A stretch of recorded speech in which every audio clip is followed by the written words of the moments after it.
estamos aqui em São Sebastião, mais especificamente na praia de Maresias, esse paraíso tropical que está aqui atrás de mim.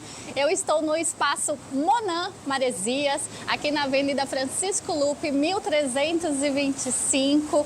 E eu estou convidando todos vocês para assistir agora a nova temporada do Sofá Jurídico com Fabiana Arantes. Vem comigo! Hoje eu estou aqui com um convidado muito especial, que é o Dr. Denis Ferrari, especialista em direito civil, especialista em regularização de imóveis. Ele tem o escritório Reis e Ferrari. Seja muito bem-vindo, doutor! Olá! Tudo bem? Como que você está? Tudo bem, graças a Deus. É um prazer tê-lo aqui no meu programa. Eu que agradeço. Antes de mais nada, né? Agradeço a oportunidade que me deu aí para participar desse bate-papo que teremos agora. Tá maravilhoso aí o estúdio e eu fico muito agradecido aí pelo convite. Ah, que legal. Não tem como não tá maravilhoso, né? Pessoal, apreciem, morram de inveja. Você já conheceu esse lugar? O Monan Maresias? Não, mas Maresias sim. Conheço aqui a região. Posada do Bilha ele não conhecia. Posada do Bilha eu tenho certeza que ele não conhecia. Quem estiver passando aqui por Maresias, vai lá. Posada do Bilha é a melhor hospedagem da região. Mas deixa eu te perguntar uma coisa. Você é especialista em regularização de imóveis? Sim, lá nós trabalhamos no escritório, né, com a regularização do imóvel.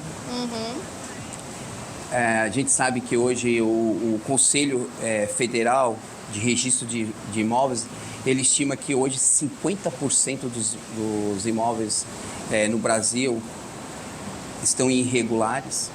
Então, nossa, bastante, né? Sim, há um número bem elevado. Hoje tem um projeto no estado de São Paulo, né, justamente para tentar regularizar na maioria esses imóveis, né? Porque muito por falta de conhecimento, né, da pessoa que adquire o seu bem, né, por falta de conhecimento, acaba deixando de regularizar o imóvel. E não também pelo custo. E devido a esse projeto que São Paulo ele apresenta, ele coloca uma anistia, né, para perdoar os valores, as multas que é cobrado sobre o IPTU do imóvel. E muitas vezes um morador ou o dono daquele imóvel, ele deixa de regularizar por essas questões. Olha só. E a regularização, ela passa pelo aquele tal uso capião, que muitos leigos falam que tem uma outra expressão, né? Eles não falam uso capião, eles falam uma outra palavra, mas a palavra correta é uso capião. Sim, é uso capião, exatamente. Porque o que acontece? Lá no nosso escritório, Fabiana, alguns clientes nos procuram, né? Para quê? Para poder saber o que deve fazer para regularizar um imóvel.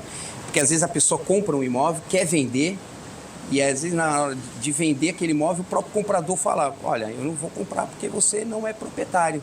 Eu não consigo vender esse imóvel porque o comprador fala que eu não sou proprietário daquele imóvel. Olha só. E aí aonde tem aí os desafios dos advogados, onde tem que regularizar este imóvel, correto? Porque as pessoas, elas se confundem, né, com um instrumento particular com um instrumento público. Né? E aí vir a questão aí do processo de uso capião.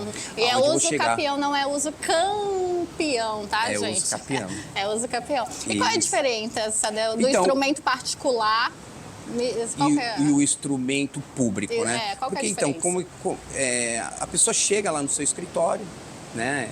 Ele te apresenta, né? Porque são alguns requisitos que você precisa identificar para poder regularizar aquele imóvel, né? Então, às vezes a pessoa vai lá com um contrato de compra e venda, né? E apresenta para você aquele único contrato que tem, achando que somente com aquele contrato ele consegue regularizar o imóvel. E o que seria regularizar um imóvel? Nada mais, nada menos, é o quê? Você ter o seu nominho averbado na matrícula do imóvel. Olha só. Seria a escritura também? Escritura? Então, qual é a diferença de um para o outro? O contrato, o instrumento particular, acontece Na maioria hoje, né, na hora que você vai comprar um imóvel, da pessoa diretamente do vendedor, você vai celebrar o quê? Um contrato, um instrumento particular, né? E vai celebrar lá os termos jurídicos, né? Sim. E mais para frente você vai perceber que somente aquele contrato não é o suficiente para você poder regularizar o que seria ter o seu nome averbado lá na matrícula. Porque o que acontece? Ele leva aquele instrumento particular, que é onde eu falo que a diferença de um para o instrumento público é que no particular você até consegue levar no cartório de registro quando se trata de um imóvel que ele é inferior a 30 salários mínimos. Olha que interessante. Né? Com esse contrato, você consegue levar para o cartório e registrar se aquela inferior a 30 salários mínimos. Inferior a 30 salários mínimos, tá. Né? E se aquela pessoa que está te vendendo, ela é o proprietário registral. Ah, entendi. Olha quantos detalhes Agora, importantes. na maioria dos móveis hoje, nós sabemos que ele ultrapassa 30 salários mínimos, né? Sim, então, sim. quando se ultrapassa 30 salários mínimos, aí você tem o quê? Um instrumento público. Aí você, com aquele instrumento público, né? Sabendo que o proprietário, ele é o próprio proprietário do imóvel registral, né? Que está na matrícula do imóvel, você consegue lá levar no cartório, formalizar uma escritura e depois dar sequência lá no cartório de registro do imóvel. Fazendo a averbação na matrícula. Sim, só que aí o que acontece? Muitas das vezes, e que na maioria das vezes, você compra um imóvel acima de 30 salários mínimos, né? Formaliza simplesmente um contrato particular, né? E aí você quer o quê?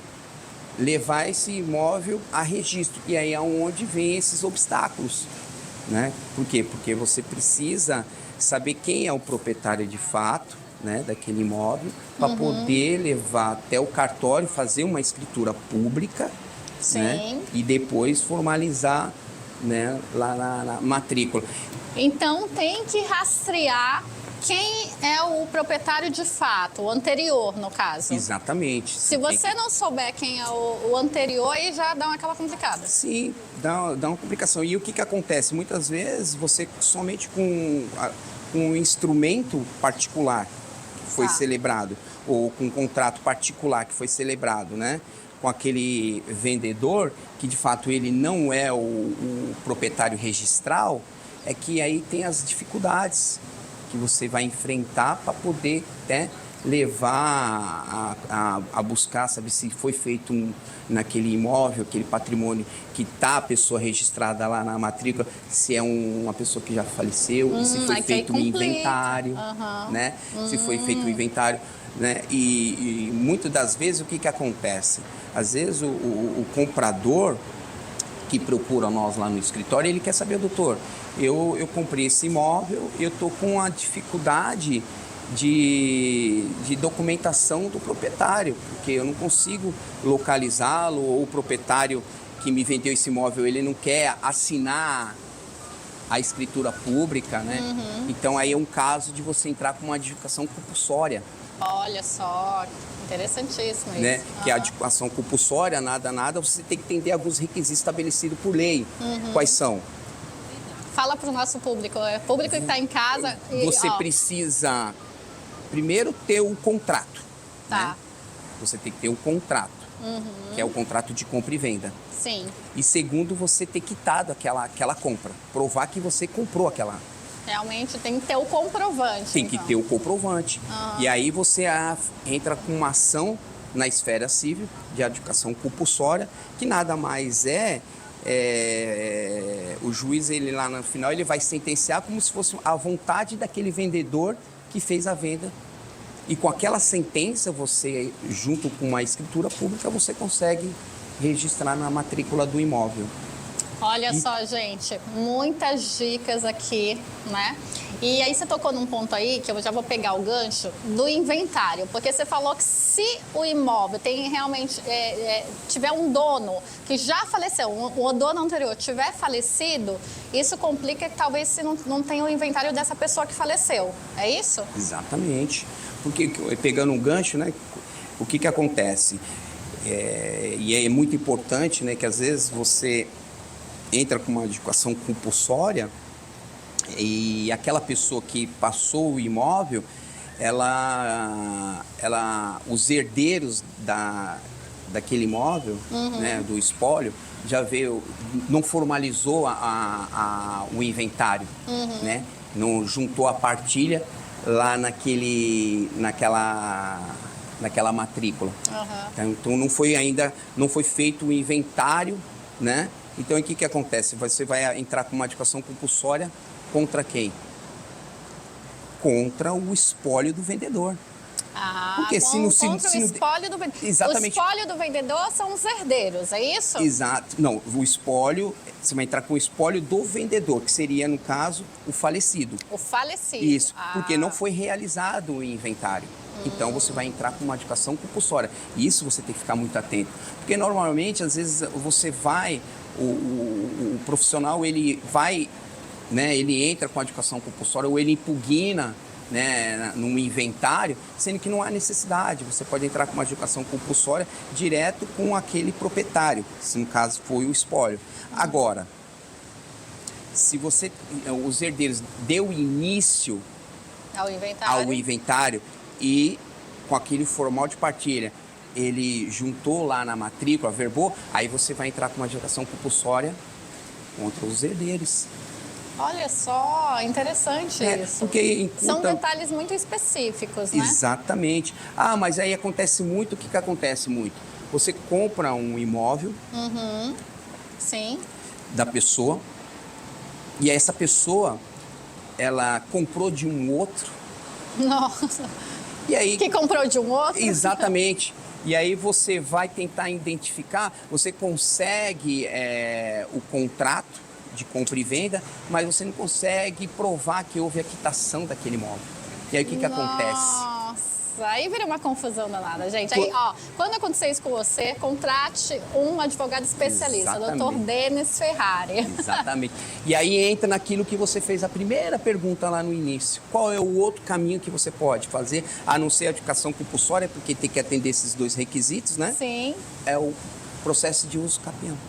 Olha só, você viu como tudo anda junto, né? Exatamente. Uma coisa puxa a outra. Isso. E só um especialista em direito imobiliário que vai estar podendo solucionar esses conflitos. E aí você entrando com o processo de uso capião, que é o caminho, né, que seria o caminho certo para poder você pedir uma declaração para o juiz e reconhecer que aquele imóvel, é seu, né, para que você possa depois registrar na matrícula do imóvel, que o uso capião é o quê? É o direito que a pessoa tem durante um tempo que ele conviveu naquele e que ele fez a função social. Tem requisitos, tá, gente? Tem os requisitos previstos em lei. Previsto em lei.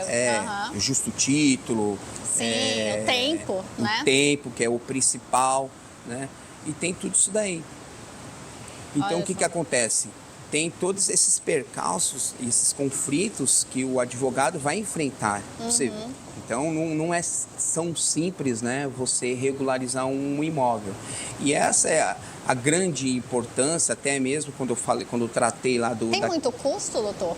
Tem alguns custos, né? Talvez seja esse um grande fator, né, das pessoas hoje não que não queira regularizar, né?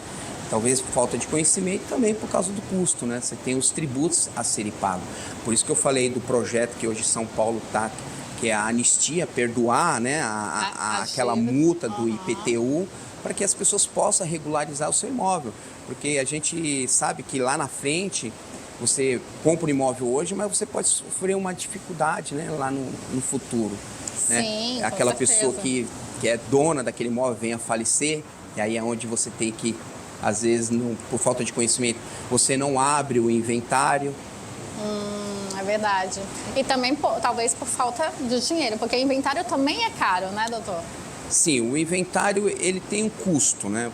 Você pode entrar com um inventário judicial ou até mesmo extrajudicial.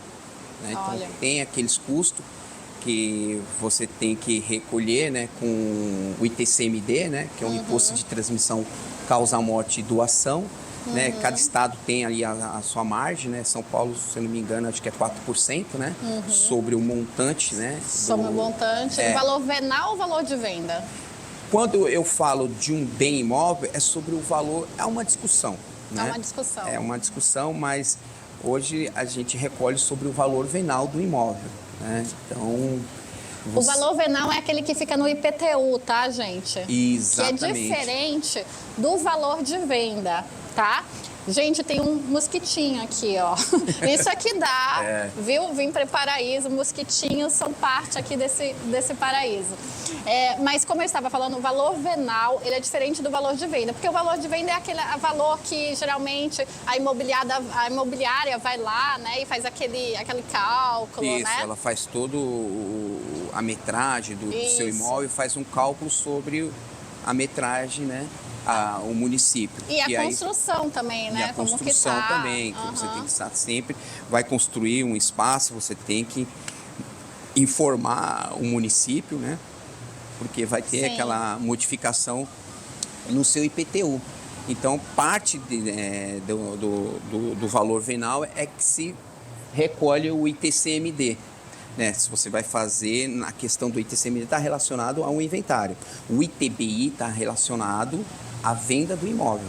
Olha que interessante, são diferentes. ITCMD, Imposto de Causas Mortes, ITBI, Imposto de Transmissão de Bens... De bens imóveis. Você vai comprar um imóvel, quando você for realizar aquela instrumento público no cartório, formalizar aquela escritura pública, você tem que recolher o imposto. O imposto. Né?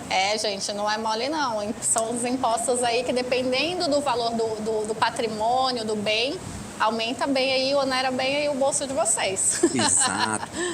Mas assim, como eu sempre falo, né? É melhor você realizar, né? Regularizar, para que lá na frente você não tenha uma despesa maior. Né? Porque quando você compra um imóvel, tá? No início é aquele sonho, né, que você tem. Sim, todo mundo tem o sonho da casa própria. Você compra um imóvel, você paga 300, 400, 1 milhão, não custa você procurar um profissional, né, especializado nessa área para te orientar, né, para te orientar aquilo que você está comprando, né, porque acontece muito, né, acontece muito de ter lá na frente um problema maior. É verdade. Então, aí, aonde vai entrar os custos? Né? Às vezes as pessoas hoje vendem um imóvel, né? Um dos herdeiros vende um imóvel sem ter realizado um inventário. Olha só. Vende o imóvel sem ter realizado o inventário. Não pode. Sim. Pode ser anulado a venda, inclusive. Se dependendo de um dos herdeiros que não está sabendo, que não deu anuência, pode ser assim, anulado. Né? Sim, porque aí o irmão vendeu o imóvel sem o outro irmão saber. Exato. Aí vai virar aquela confusão e realmente a venda vai ser inválida, gente. Exatamente. Não adianta tentar passar a perna no irmão. Não é isso? Exatamente, com certeza.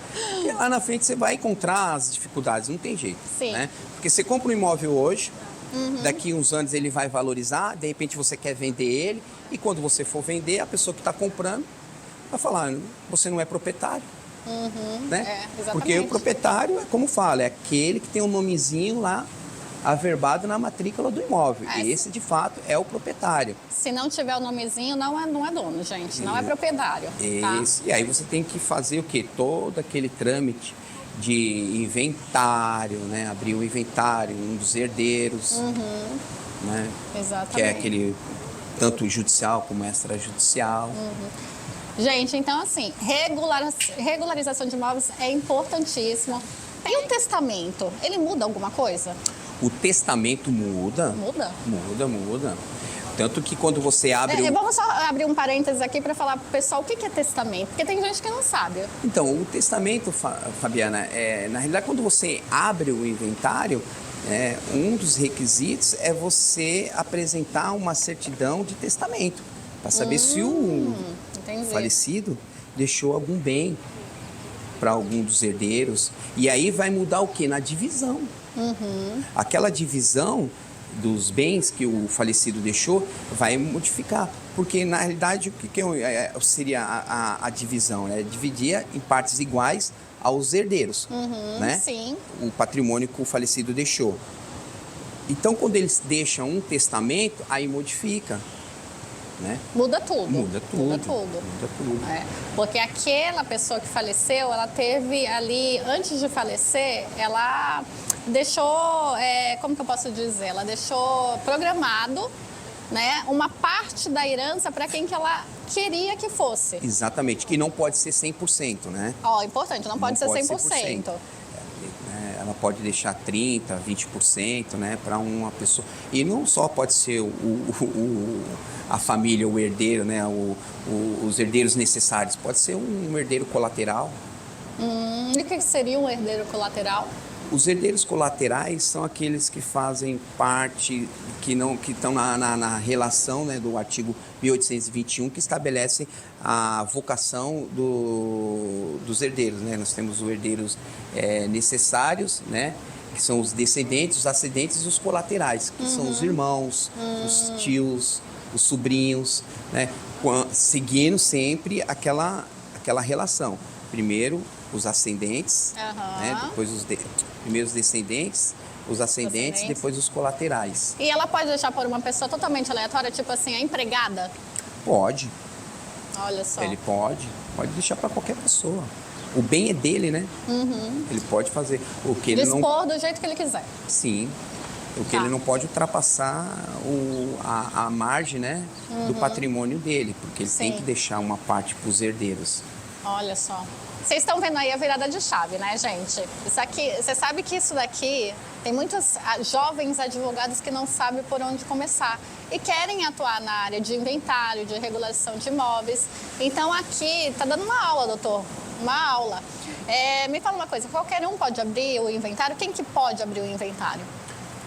Bom, o inventário, quem pode abrir o inventário? Os herdeiros. Né? Sim, os herdeiros, sempre os herdeiros. Se a pessoa não tiver herdeiro, vamos pensar assim, uma pessoa não tem filho, não tem marido, não tem ninguém, é uma pessoa solitária. Então, quem são as pessoas que podem abrir o inventário? Os herdeiros. Os herdeiros. O acompanhante, o cônjuge, né? Até mesmo, em alguns casos, o Ministério Público. Ministério Público. Quando chega nesse ponto, né, Olha, que você quando falou. não tem herdeiro, então é o Ministério Público. E uma coisa interessante, o próprio credor. Se a pessoa tiver dívidas, sim, então o credor... Isso, ele pode. O artigo 1616, inciso 6º do Código de Processo Civil, estabelece que ele é concorrente. Então, o que acontece? O inventário ele tem um prazo para 60 dias após o falecimento. 60 Se dentro dias. desse prazo... Não é 2 meses, tá? É 60 dias, não é isso? Exatamente. Porque 2 meses, às vezes, pode passar de 60 dias, dependendo se tem aquele 30, 31 no final. Exatamente, família. Então, se passa esse prazo, a pessoa não abre o inventário e aquele falecido ele deixou uma dívida, há credores, né, para ser cobrada aquela dívida, e ele verifica que não há abertura do inventário, ele pode ser um dos inventariantes, né, para poder buscar dentro daquele patrimônio que o falecido deixou, para sanar a dívida, né, que ele teve. Então, o credor também, ele pode ser um dos inventariantes. Olha só, então se a pessoa tiver dívida, o credor não vai ficar à deriva. Ele pode receber, sim, mesmo depois que a pessoa morreu. Se ele descobrir que aquele falecido tem patrimônio em nome dele. Olha só. E o que você recomendaria para o jovem advogado que quer entrar, né, para essa área?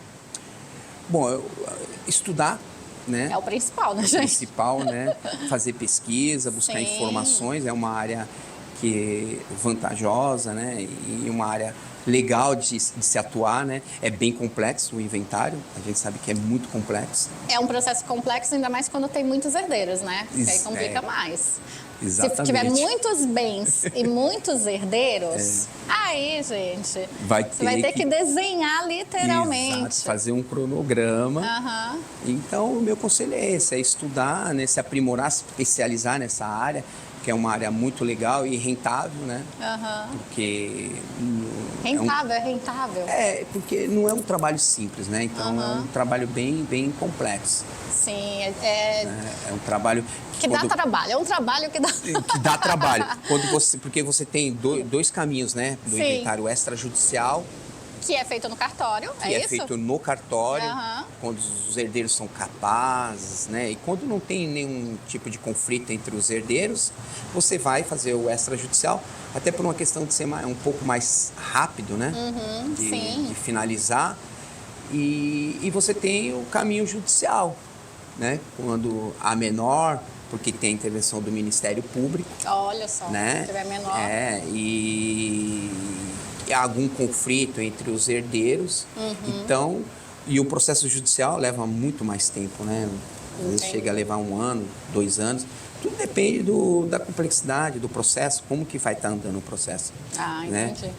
Então, às vezes, por uma falta de Não, pode falar. falta de um documento, né, que você está tendo uma dificuldade, ou um dos herdeiros que você não consegue identificar onde ele se encontra, aí você tem que mandar citar e aguardar para que ele seja citado, ou às vezes no processo judicial pode entrar uma impugnação de um terceiro interessado naquele processo. Então, por isso que ele é bem complexo, ele não é simples, ele é bem complicado. Né? São muitas peculiaridades, né, doutor? Exato, tem que pegar sempre nos detalhes. Sempre nos detalhes. Doutor, nosso papo tá maravilhoso, mas nós já estamos aqui há meia hora. Legal. Você viu como a conversa flui? Nesse Sim. paraíso, a conversa sempre flui. Teremos teremos muito assunto para um novo programa, para um novo episódio. O que você acha? Sim, com certeza. Quando voltar para São Isso. Paulo, Estou à disposição. vamos continuar esse bate-papo. Eu estou muito feliz de receber você aqui. Eu que agradeço. Para quem não sabe, eu vou contar aqui uma coisa. O doutor Denis estudou comigo na faculdade, é meu Nossa. amigo de longa data. Legal. Crescemos juntos nessa profissão. Estou muito feliz de receber você aqui. Sempre estudiosa, né, Fabiana? Ah, obrigada. Eu que agradeço, viu, pelo Eu tô convite. feliz Fico aqui muito pela- feliz. Que E pelo bom. seu sucesso, né? Pelo nosso, sempre. Sempre, graças Eu tenho a Deus. um mimo aqui para você. Espero que você goste e aprecie com moderação. Nossa, aí sim, Fabi, deixa eu ver. Meu, sabe quem vai amar isso aqui? Ok. A Patrícia. Aê! A Patrícia adora um vinho. Um grande beijo para você. Que legal, Fabi. Muito Vamos obrigado. brindar, Viu? vamos encerrar. Me fala uma coisa, onde que a gente acha as suas redes sociais? Bom, o meu Instagram é adv.ferrari75, Tá. tá? E o meu e-mail é ferrari, Tá. advogado 18@gmail.com. Gente, então estão aí os contatos do Dr. Denis. Quem quiser entrar em contato, aproveita e acompanha o perfil dele, tá bom? E hoje eu encerro por aqui, nesse espaço maravilhoso, com a produção de Iris Esperandio. Vamos brindar com Sim, com água. certeza. Quem passar por Maresias, passe na pousada do Billy. O Billy é maravilhoso, tem uma hospedagem maravilhosa. Maravilhoso mesmo. E venham conhecer o Monan, esse espaço aqui que eu sei que vocês estão morrendo de inveja. Olá. Vamos brindar com água. Obrigado. Vem desse mar maravilhoso. Bom, antes eu queria agradecer Claro, ao pessoal da agradeço. produção, que foi bem receptível, né? Fico muito grato pela atenção de vocês e vida que segue. É isso. Um grande beijo para vocês.